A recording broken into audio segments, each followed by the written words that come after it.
Monsieur le Président, pour mener à bien les missions que je viens d'évoquer, le gouvernement entend travailler sur 5 axes.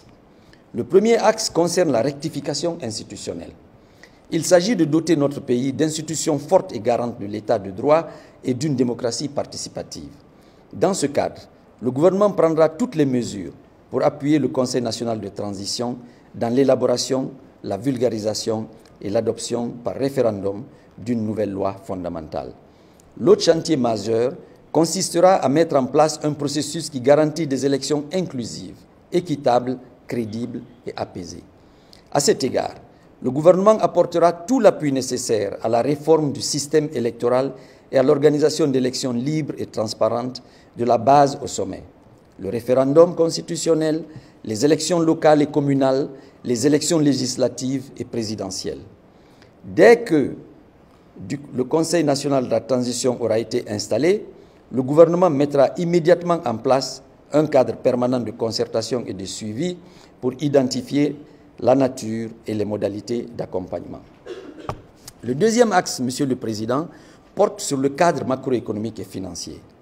Les politiques publiques seront menées pour assurer la continuité de l'État, tout en garantissant la qualité et la moralisation de la gestion publique qui nécessite la poursuite et la mise en œuvre de réformes importantes. Tout d'abord, la mobilisation accrue des recettes intérieures va intégrer à la fois l'élargissement de l'assiette fiscale et la maîtrise des exonérations. Les réformes qui la soutiendront vont porter l'interopérabilité des régies de recettes de douane et les impôts pour mieux identifier les assujettis à l'impôt et au paiement des taxes. Ensuite, l'approfondissement de la digitalisation des procédures fiscales et douanières doit permettre de sécuriser les recettes et faire enfin de l'unicité des caisses à travers le compte unique du Trésor une réalité. Ces mesures de mobilisation et de sécurisation des recettes publiques seront mises en œuvre dès le début de l'année 2022, comme indiqué dans ma lettre d'orientation budgétaire. Dans la même perspective, des initiatives nouvelles, telles que les routes à péage et le financement de projets par la diaspora seront expérimentées. Le renforcement des mécanismes de contrôle des organismes publics essentiels au recouvrement des recettes constitue l'une des priorités pour moraliser la gestion publique. À cet effet, des outils de contrôle a priori et a posteriori, réformés et adaptés, seront déployés et des procédures judiciaires systématiquement déclenchées dès lors que des infractions financières sont avérées. La lutte contre la corruption sera renforcée par l'opérationnalisation de la Cour de répression des infractions économiques et financières, CRIF, récemment créée, et la redynamisation de l'Agence nationale de lutte contre la corruption. Enfin, la gestion financière sera inspirée par la volonté de faire respecter les engagements nationaux et extérieurs de notre pays, notamment le respect des échéances de paiement de la dette et des conventions internationales auxquelles la Guinée est partie prenante. Dans le cadre économique et financier, l'élaboration d'un budget sincère et réaliste, reflétant les missions de service public de l'administration, est un marqueur essentiel de la nouvelle gestion des deniers publics. Le gouvernement poursuivra l'objectif d'une gestion rigoureuse de nos finances entreprises depuis l'avènement du CNRD avec la consolidation des équilibres macroéconomiques et financiers. Notamment en 2022, le déficit public sera limité à 3% du PIB, le ratio des recettes publiques au PIB porté à 13%, le recours aux avancements de la Banque centrale sera limité au plafond statutaire et l'endettement encadré par la soutenabilité des finances publiques et la priorité donnée aux dépenses d'investissement. Le soutien à l'emploi sera au cœur des politiques économiques du gouvernement. Notre économie est encore trop dépendante du secteur extractif et peu redistributive, Monsieur le Président. C'est pourquoi il est temps que les performances économiques et les embellis macroéconomiques profitent réellement aux populations à travers une meilleure redistribution de la richesse qui a été créée. C'est pour cette raison que le tissu économique doit être diversifié, avec notamment le développement des activités rurales, qui emploient plus de 2/3 de la population active de notre pays.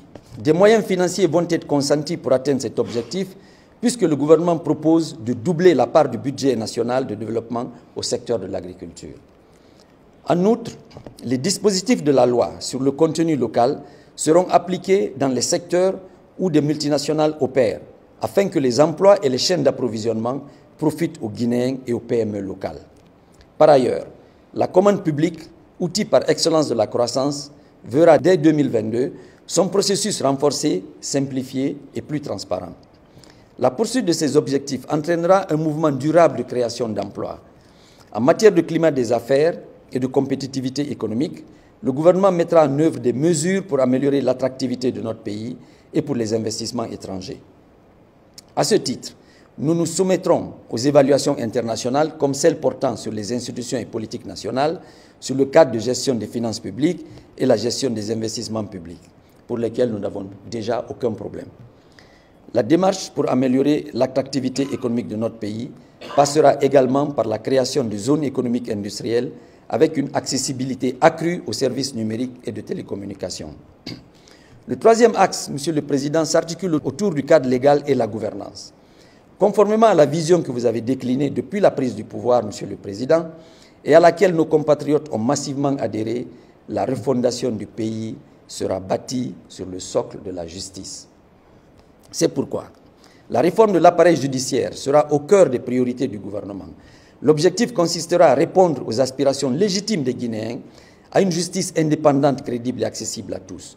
À cette fin, le Conseil supérieur de la magistrature sera renforcé.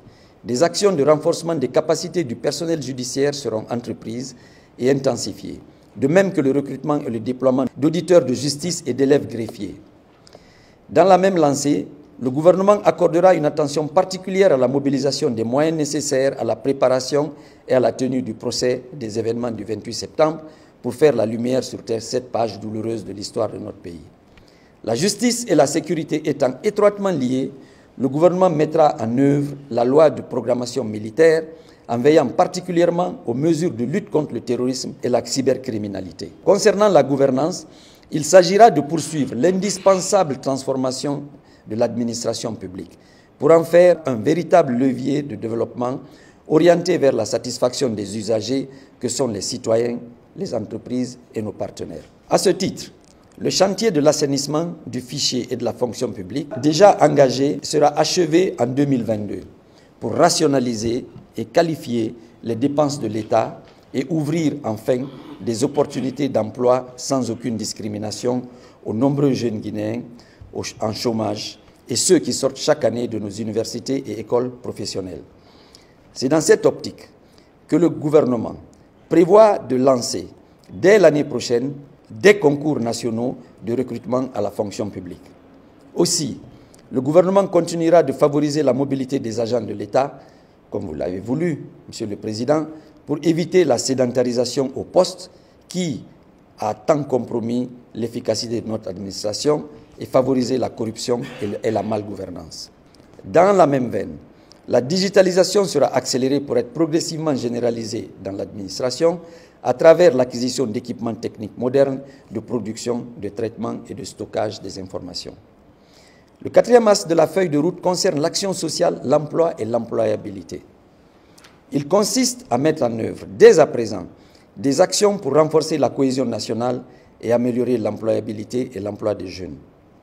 Concernant la cohésion nationale, le gouvernement s'appuiera sur le rapport de la Commission provisoire de réflexion sur la réconciliation nationale.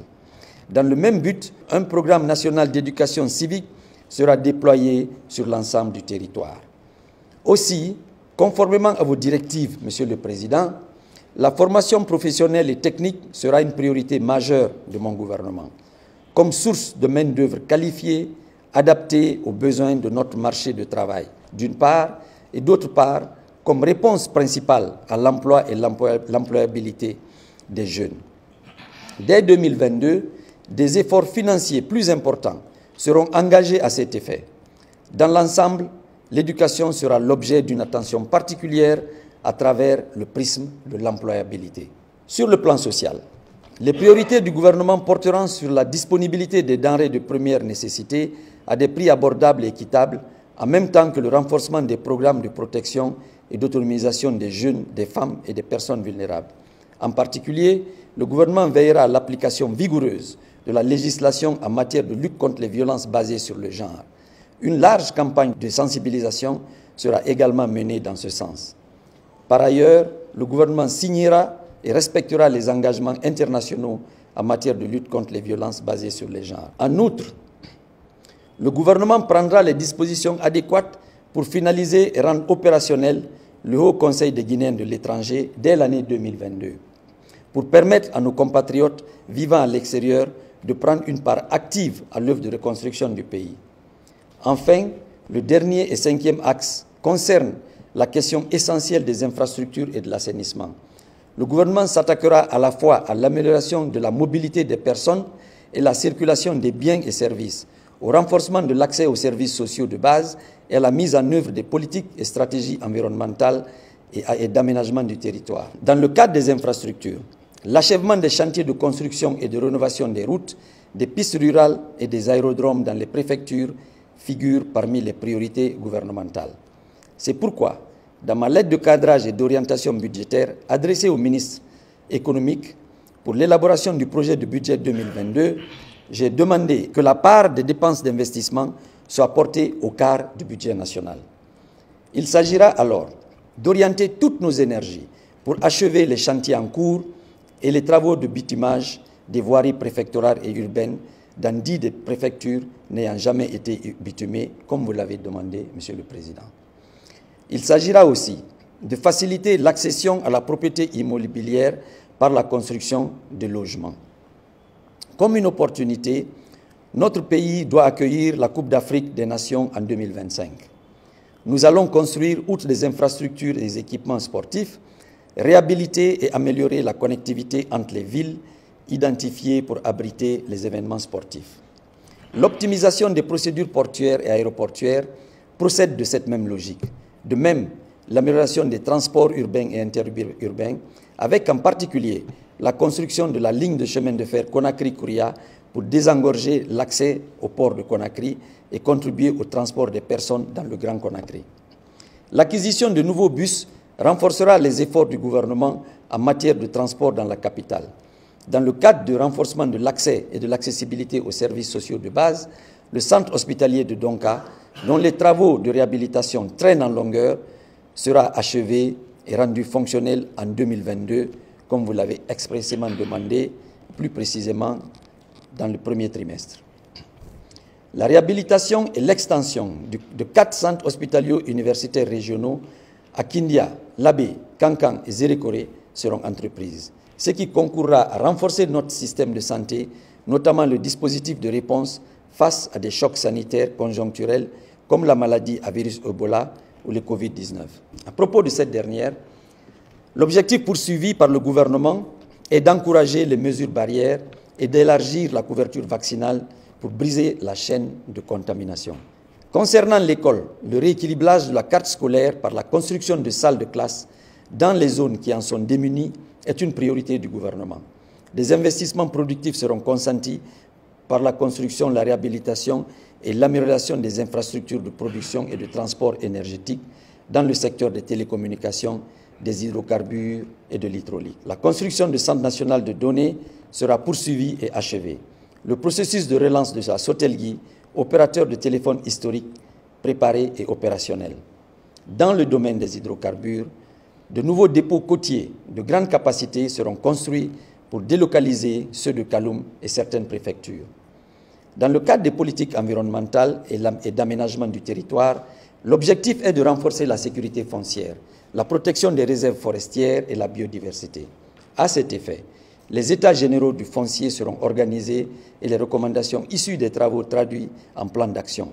Le gouvernement s'attellera à la normalisation et à la sécurisation des documents coutumiers consacrant la propriété foncière.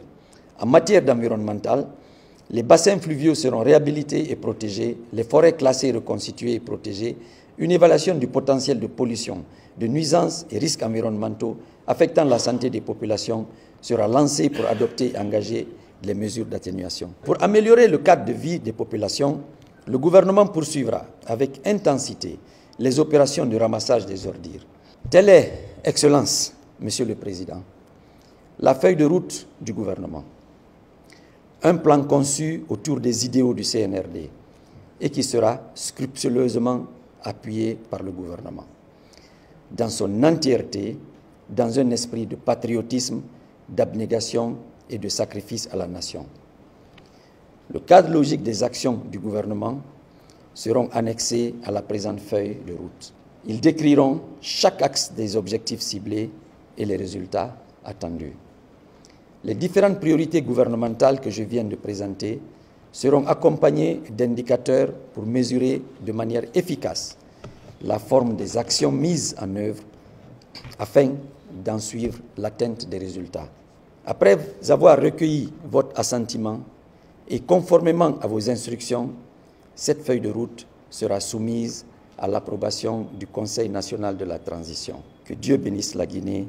Je vous remercie.